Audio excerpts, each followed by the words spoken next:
Hello student, welcome to my channel easy science math.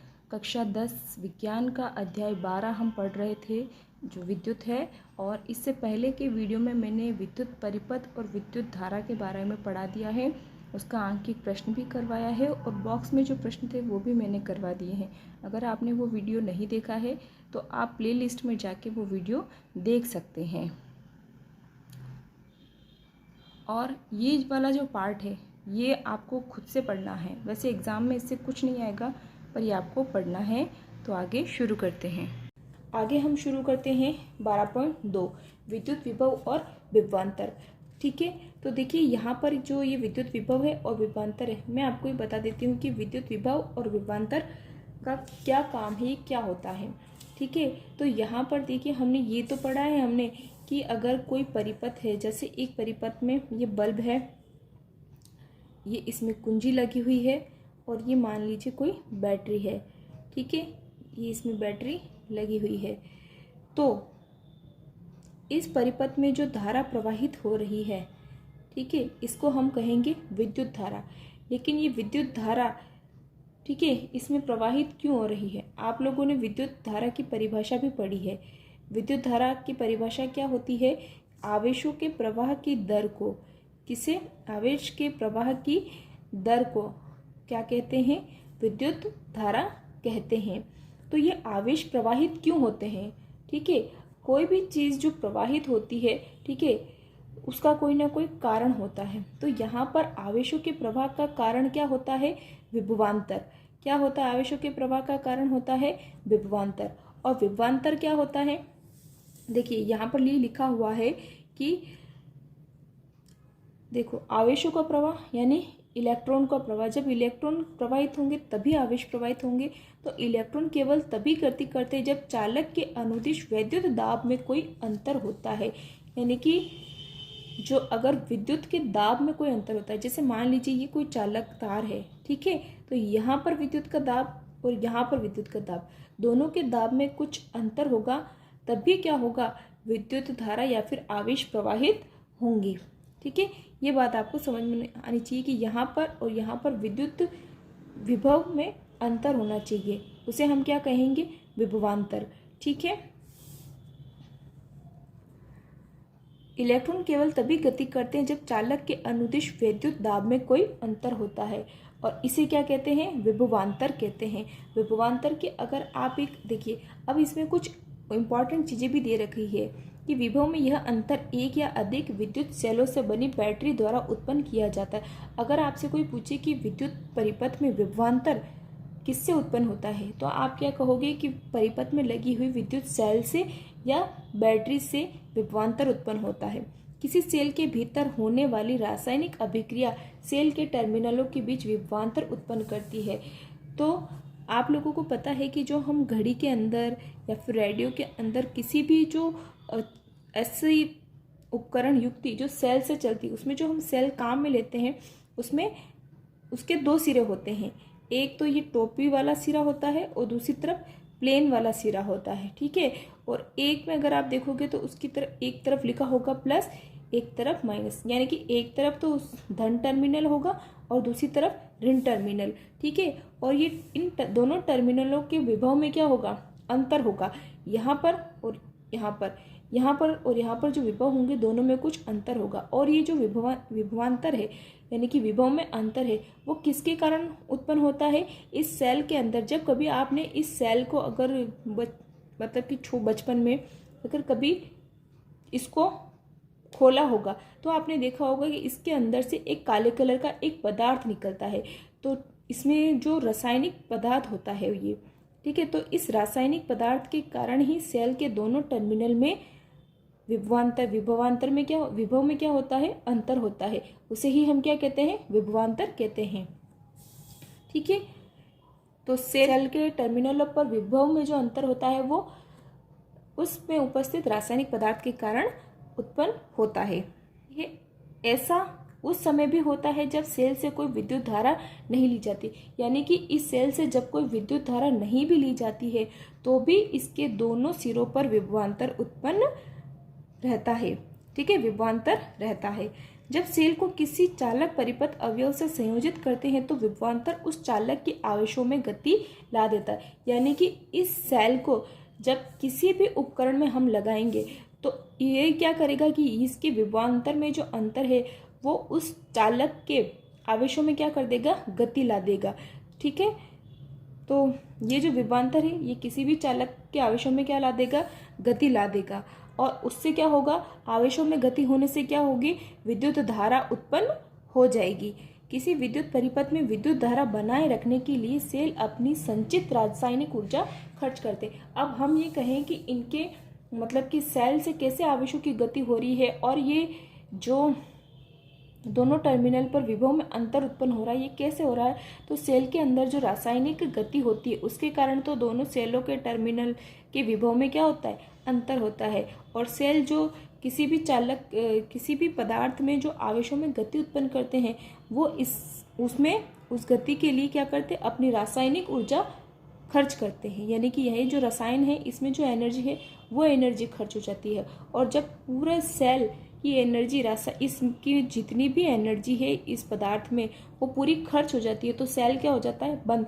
उस समय में क्या करना पड़ता है, सेल को चेंज करना पड़ता है। ठीक है, आगे बढ़ते हैं। किसी धारावाही विद्युत परिपथ के दो बिंदुओं के बीच विद्युत विभवांतर को हम उस कार्य द्वारा परिभाषित करते हैं। यानी कि यहाँ पर क्या है, आपको विभवांतर की परिभाषा बताई गई है। ठीक है, विभवांतर यानी हम विद्युत चैप्टर पढ़ रहे हैं, यानी विद्युत विभवांतर की परिभाषा बताई गई है।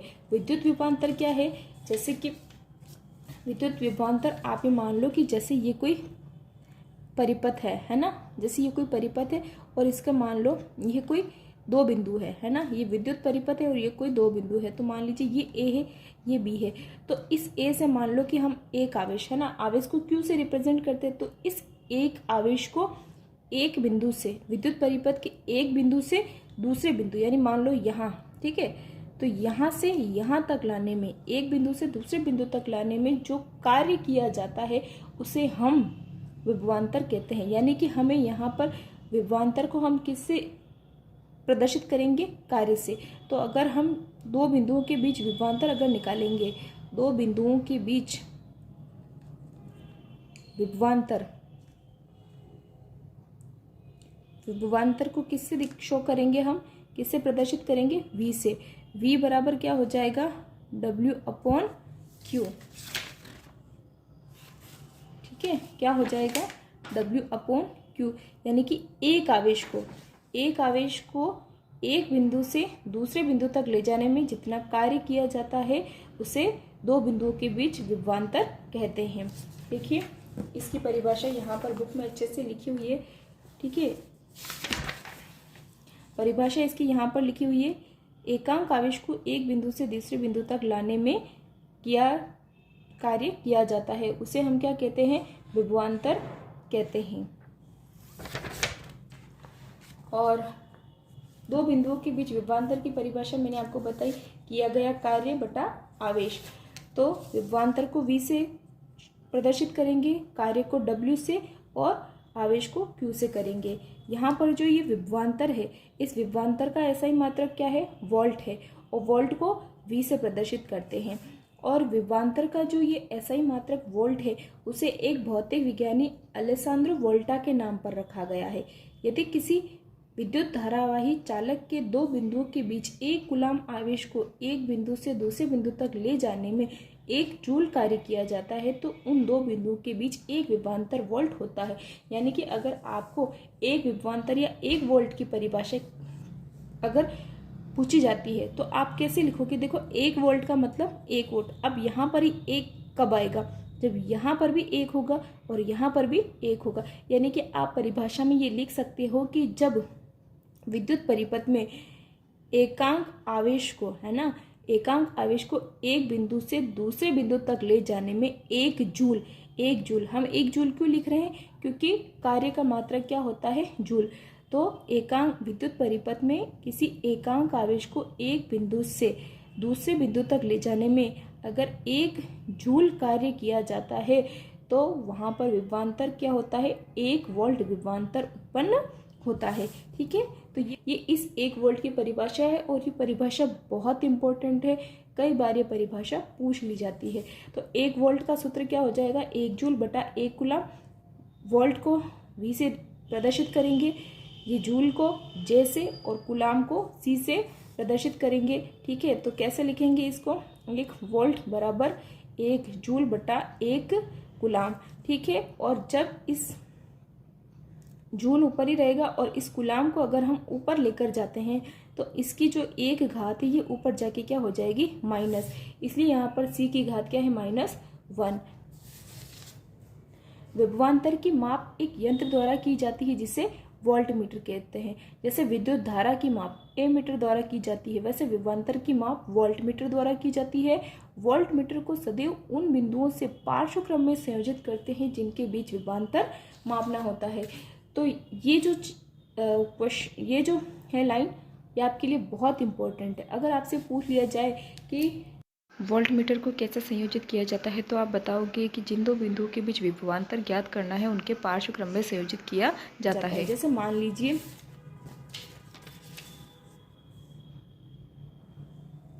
जैसे ये 2 बिंदु है, ठीक है, कोई भी ये 2 बिंदु और यहाँ से कोई तार जा रहा है। अगर हमें इन 2 बिंदुओं के बीच अगर विभवांतर ज्ञात करना है तो वोल्ट मीटर को हम कैसे लगाएंगे। जैसे मान लीजिए ये वोल्ट मीटर है, ये इसका धन सिरा है और ये इसका ऋण सिरा है, ठीक है, और इससे तार निकल रहे हैं। तो अगर इन 2 बिंदुओं के बीच अगर विभवांतर ज्ञात करना है तो इसका एक तार इस बिंदु पे और दूसरा तार इस बिंदु पे जोड़ेंगे, ठीक है। और इस तरह जब हम किसी उपकरण को जोड़ते हैं तो हम उसे कहते हैं पार्श्व क्रम में संयोजित करना, ठीक है। तो वोल्ट मीटर को हमेशा जिन 2 बिंदुओं के बीच विभवांतर ज्ञात करना है उनके पार्श्व क्रम में या फिर समांतर क्रम में जोड़ते हैं, ठीक है। आगे बढ़ते हैं।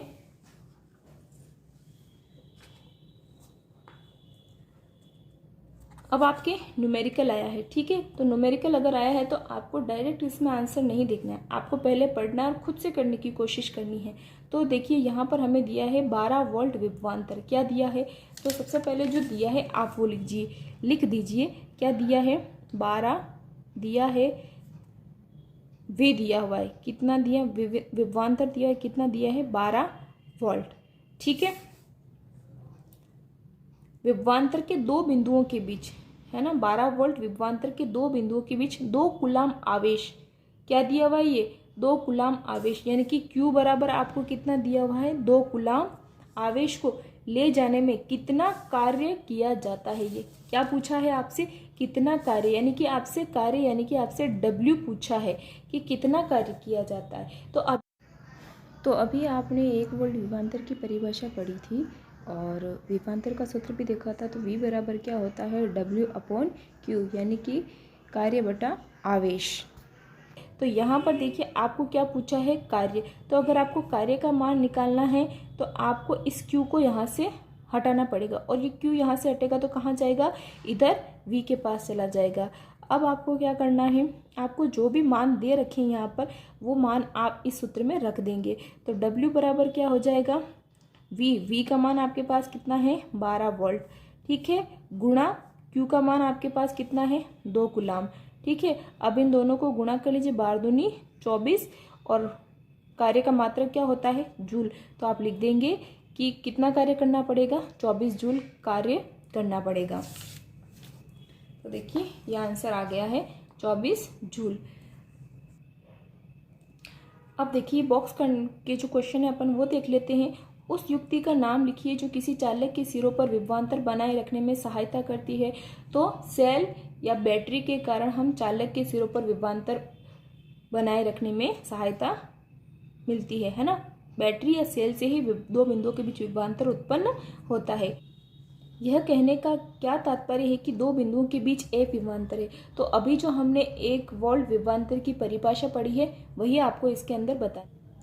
नेक्स्ट हमारा टॉपिक है विद्युत परिपथ आरेख, यानी कि विद्युत परिपथ का आरेख बनाना। देखिए अब हम विद्युत का चैप्टर पढ़ रहे हैं और इसमें हम कई सारी चीज़ें पढ़ेंगे। जैसे इसमें विद्युत सेल आएगी, बैटरी बनाना आएगा, प्लग कुंजी लगाना, प्लग कुंजी स्विच बनाना, तार संधि बनाना।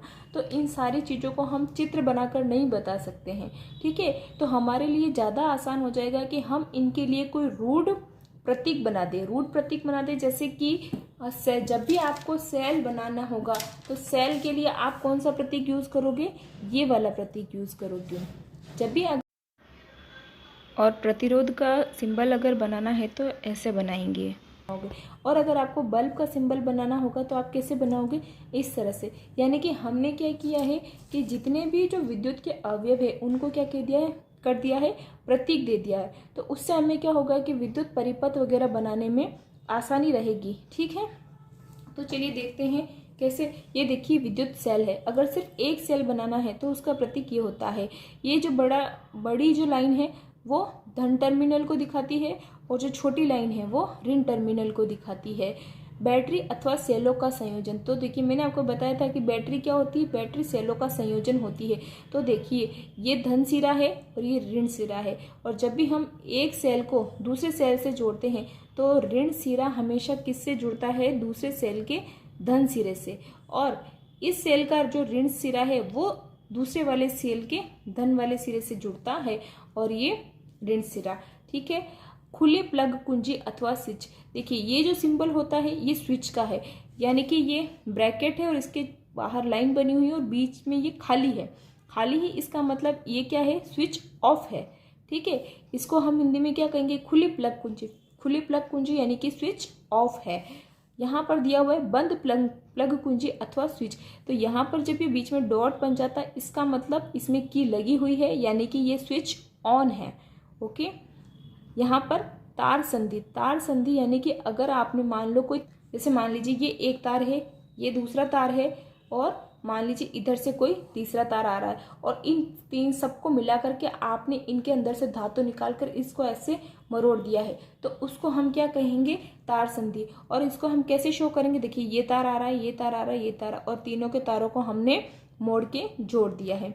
बिना संधि के तार क्रॉसिंग, अब ये जो सिंबल है ये किसका है, ये सिंबल जैसे कि मान लीजिए ये एक तार है और उसके ऊपर से कोई दूसरा तार गुजर रहा है, लेकिन इनमें संधि नहीं है ना।